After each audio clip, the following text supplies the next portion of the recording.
발언한 부분에 대해서 임성근 증인 혹시 반박하거나 할 말 있으면 해보세요. 네. 일단 1분간 하세요. 위증과 관련해서 언급했던 제가 수중 수색을 했던 사실을 다시 사고가 났는데 수중에서 하다가 사고가 났다는 것을 알았던 사실은 제가 아까 19시경이라고 했는데 우리 김경호 변호인은 10시 46분에 참모장을 통해서 참모장이 그걸 확인해 갔다 했는데 당시 저는 예천에 있었고 참모장은 포항에 있었습니다. 그래서 참모장과 제가 소통하지 않았고 그래서 저는 예천에서 탐색 구조 실종이 됐기 때문에 빨리 찾아야 돼서 그걸 하다 보니까 제가 19시경에 수사대장이 이제 예천 쪽으로 오다 보니까 그때 밑에 있는 7여단장을 통해서 알게 된 겁니다. 그래서 제가 안 시간은 19시 10분경이다라는 것이고 일단 거기까지요. 자, 예. 임성근 증인이 1분간 발언했는데 김경호 참고인도 재반박할 시간 1분간 드리겠습니다. 해병대 수사단에서 임성근 증인이 직접 자신의 발언은 22일 날 연결식 날 알았다라고 했습니다. 수중 수색 사실을 그날 알았다라고 했는데 오늘은 19일 19시에 알았다라고 해서 자신의 발언을 자신이 뒤집고 있다. 이렇게 생각합니다. 그것은 제가 그것도 자, 답변을 드려도 되겠습니까? 김경호 참고인 그 부분에 대해서는 반박하신 거죠? 저는 제가 본 진술 내용 그대로 말씀드립니다. 네, 그렇습니다. 자, 임성근 증인께 다시 기회 드리겠습니다. 이것 말고 지금 김경호 참고인이 쭉 말한 부분에 대해서 혹시 반박할 내용이 있으면 1분간 반박할 시간 드리겠습니다. 방금 전에 김경호 참고인이 얘기했던 그것은 아까 사진을 본 것에 대한 답변이었습니다. 제가 피의자 진술 조서에. 그래서 그 사진은 연결식이 끝나고 언론에서 이슈가 돼서 그때 제가 보았다라고 그 사진을 본 시간이 연결식 이후에 본 시간이다라는 점입니다. 그래서 사실을 잘못 판단했다. 사실 오인이다 말씀드리고 싶고요.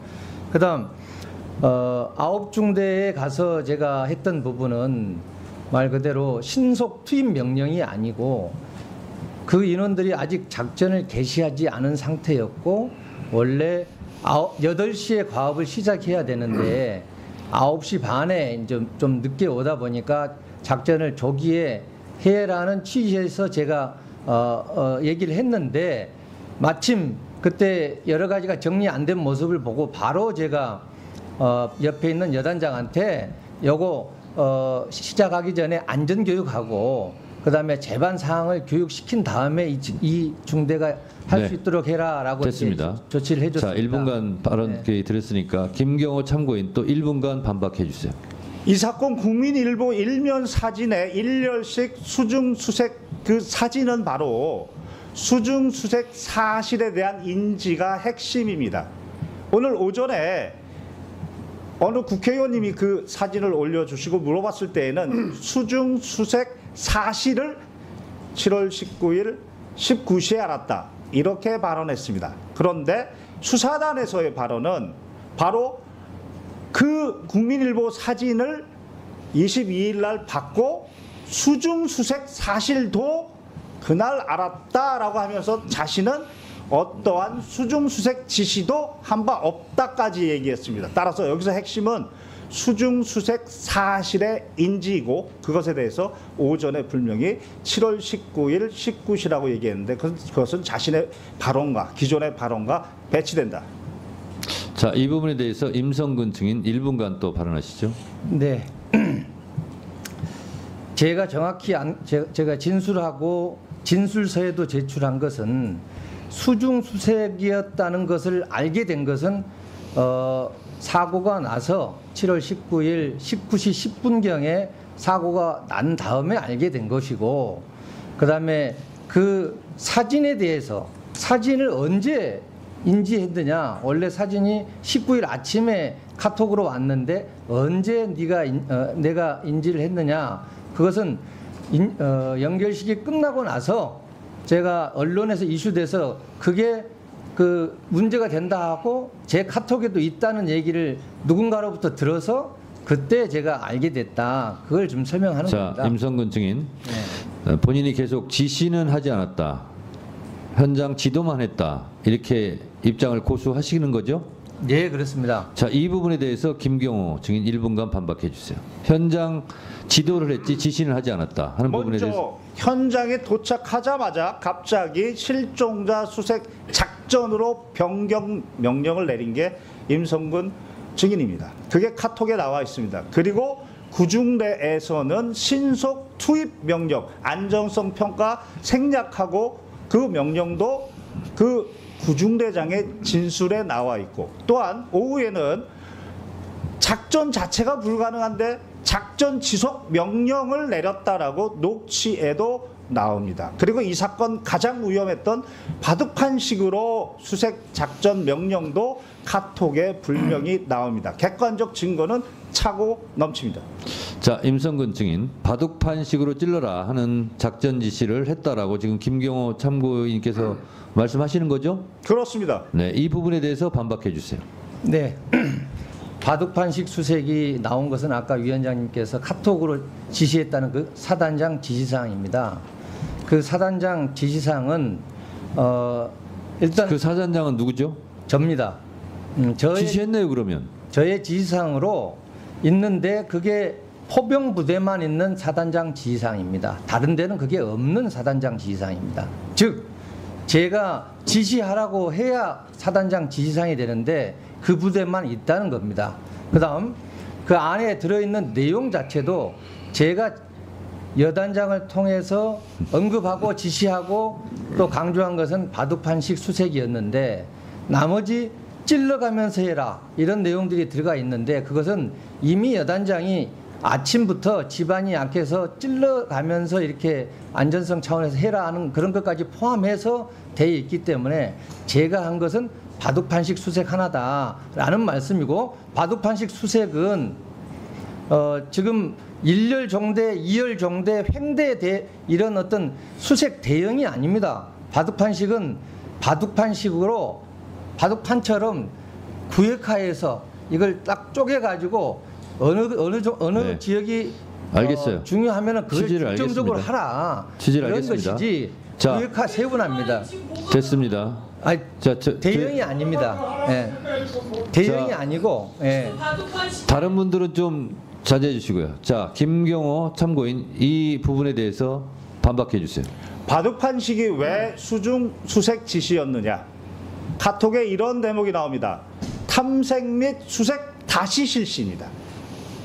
그리고 나서 바둑판식 지시가 나옵니다. 그렇다면 다시 그 전에 어떤 모습이 있었느냐? 그게 바로 구중대에서 안전성 평가 생략하고 신속 투입시켜서 국민일보 일면에 나와 있는 허벅지까지 수중수색 1열식이었습니다. 그것을 보고 나서 포병은 비효율적이다. 1열식이 비효율적이라는 겁니다. 그리고 바둑판식으로 무릎 아래까지 내려가서 찔러보면서 해라 라고 했던 것입니다. 따라서 포병 모든 대원들은 오전에 구중대장이 그렇게 엄청나게 질책을 받고 화가 났다. 그게 1년씩이었다. 수중수색에서 그게 비효율적이었다. 이미 다 전파되어 있는 상황이었습니다. 따라서 수중수색을 바둑판식으로 하라는 얘기는 격자 모양으로 하라는 거구나. 실제 그렇게 하다가 고최해병이 가장 네. 위험한 곳에 있었습니다. 자, 김경호 참고인 마지막으로 묻겠습니다. 좀 잠깐 가만히 계세요. 박정훈 수사단장이 이런 사실을 다 조사를 했고 수사를 했고 그래서 임성근 사단장의 과실이 인정되었고 혐의로 인정되었고 그래서 이첩을 하고 이것은 분명히 수사를 통해서 책임을 묻게 해야 된다라는 취지로 했는데 이것이 이첩 보류되고 지금 대통령 경로설 이후로 엉망진창이 됐습니다. 자, 김경호 참고인께서도 이 사건에 대해서 소상히 알고 있는 만큼 임성근 사단장이 실제로 지시한 수중수색을 지시를 했고 그 결과 최 해병의 사망 사건이 이루어지게 됐다라고 본인도 생각하고 있습니까? 저는 임성근 증인뿐만 아니고 박정훈 대령이 지적한 8명 모두가 각자 고유의 과실이 있는데 어느 한 과실로 고 최해병의 사망을 바로 설명할 수는 없다. 그러나 그 8명의 과실을 다 합쳐보면 고 최해병의 사망의 결과를 설명할 수 있다. 이게 바로 대법원의 과실범의 공동정범 이론. 이 이론에 따르면 누구 책임이 제일 큽니까? 본인이 생각하기에. 그것은 바로 호우 피해 복구 작전이라고 생각하고 삽 마대를 들고 갔던 부대에게 아무 준비 없이 실종자 수색 작전으로 방향을 확 틀어버린 임성근 증인의 책임이 가장 크다고 판단합니다. 네, 감사합니다. 들어가세요. 박정훈 증인. 예. 김경호 참고인이 어쩌면 본인이 말하기 좀 그런 부분까지 다 증언을 했는데 김경호 참고인 부분에 대해서 혹시 첨가하거나 삭제할 부분이 있습니까? 따로 첨가하거나 삭제할 부분 없습니다. 그 김경호 변호사가 얘기한 부분들은 제 부하인 수사관들이 저에게 다 보고했던 1000페이지 가까이 되는 수사 서류에 다 담겨져 있는 내용들입니다. 이상입니다. 지금부터 중요한 사항을 말씀드리겠습니다. 약 1분만 집중해서 들어주시길 바랍니다. 제가 유튜브 구독자분들을 위해 특별히 준비했습니다. 이슈와 뉴스만 잘 챙겨봐도 충분히 돈을 벌 수 있는 방법이 있다고 말씀드렸는데요. 이 사진을 보시면 어떤 생각들이 드시나요? 단지 이런 뉴스가 있구나라는 생각뿐이라면 잘못 생각하고 계신 겁니다. 그 이유가 무엇이냐면 제가 6월 말 7월 초에 뭐라고 말씀드렸나요? 지금은 바이오에 관심을 가져야 한다라 분명히 계속 말씀을 드리고 투자 쪽으로도 생각을 해봐야 한다고 말씀드렸습니다. 이런 유튜브 영상 썸네일을 많이 보셨을 텐데요. 이런 바이오 관련 이슈가 되었을 때 투자자 또는 부자들은 어떤 생각할까요? 바이오 관련해서 이슈가 많이 발생하고 있으니 바이오 관련주가 무엇인지 어떤 종목이 가장 좋을지 어디 투자를 해야 돈이 몰릴 수 있는지 자연스럽게 생각한다고 말씀드렸습니다. 그 이유는 바로 이슈가 곧 돈으로 이어지고 그 이슈가 나에게 돈을 벌어준다는 경험적 확신이 있기 때문입니다. 지난번에도 유튜브 구독자분들과 함께하는 주식으로 수익 내기 프로젝트를 진행했었는데요. 당연히 100% 무료로 진행했고 이 사진을 보시면 아시겠지만 구독이라는 문자 메시지를 남겨주시는 모든 시청자분들께 이렇게 바이오 관련주 중에 가장 급등할 확률이 높은 한 종목을 알려드렸습니다. 사진을 보시면 아시겠지만 6월 말 라파스를 추천드렸는데요. 정확히 얼마에 매수하고 어떤 종목을 사야 하는지 어느 지점에서 팔아야 하는지 이런 부분들까지 여러분들에게 정확히 알려드렸습니다. 실제로 많은 분들이 수익을 보셨고 오른쪽 사진을 보시면 아시겠지만 6월 말 라파스를 소개해드리고 난 후 실제로 며칠이 지나지 않고 이렇게 주가가 2배 이상 급등하였습니다.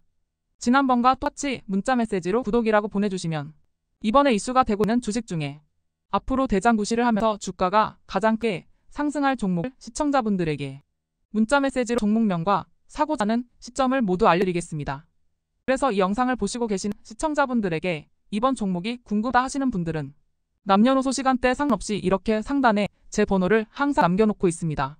제 전화번호 010-5638-2209로 구독이라는 문자 메시지를 보내주면 됩니다. 저는 다른 것을 바라는 게 단 한 가지도 없습니다. 여러분들이 저로 인해 수익을 보셨다면 구독과 좋아요 한 번씩만 부탁드립니다.